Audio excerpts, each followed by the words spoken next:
Ajattelin kertoa sinulle vähän siitä, miten maakunnallinen sote- ja maakuntauudistus etenee. Kohta ollaan valmisteluvaiheen loppusuoralla ja jatketaan sitten toimeenpanovaiheeseen. Sote-valmistelussa työryhmien loppuraportit ovat käsittelyssä 5.6. eli ihan viikon päästä, ja sen jälkeen tosiaan siirrymme väliaikaishallinnon vaiheeseen. Meidän muutoksen ohjenuorana on maakunnan visio, halutuin elämisen ympäristö. Ja tätä käytämme ohjenuorana ja valmistelussa ja etenkin sitä tulevaa uutta maakuntaa luodessamme. Kun me siirrymme nyt valmisteluvaiheesta toimeenpanoon, niin meillä on aikaa enää noin 1,5 vuotta siihen, kun uusi maakunta aloittaa. Väliaikaishallinto aloittaa heti, kun lainsäädäntö on vahvistettu eduskunnassa.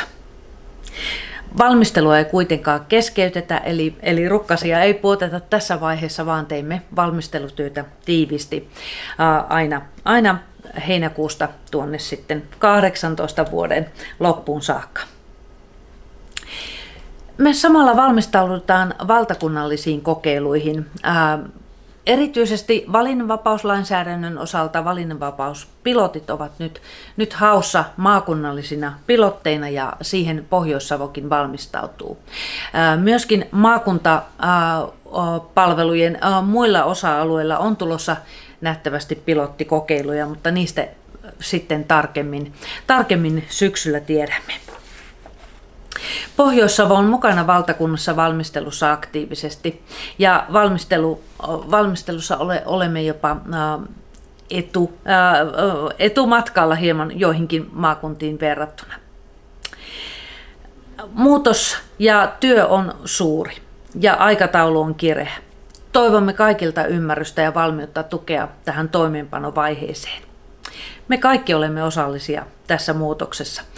Teemme samalla uudistusta, jossa voimme myöskin osallistua oman työmme suunnitteluun. Parhaan tuloksen saamme olemalla aktiivisia ja muutokselle myönteisiä. Muutos joka tapauksessa tulee. Se koskettaa toisia enemmän ja toisia vähemmän. Tärkeintä on muistaa, että muutoksen kohteena ovat asiakkaan palvelut, ja asiakas on aina ykkönen. Näitä muutamia ohjenuoria mielessä pitäen onnistumme varmasti tulevan maakunnan uudessa luomisessa.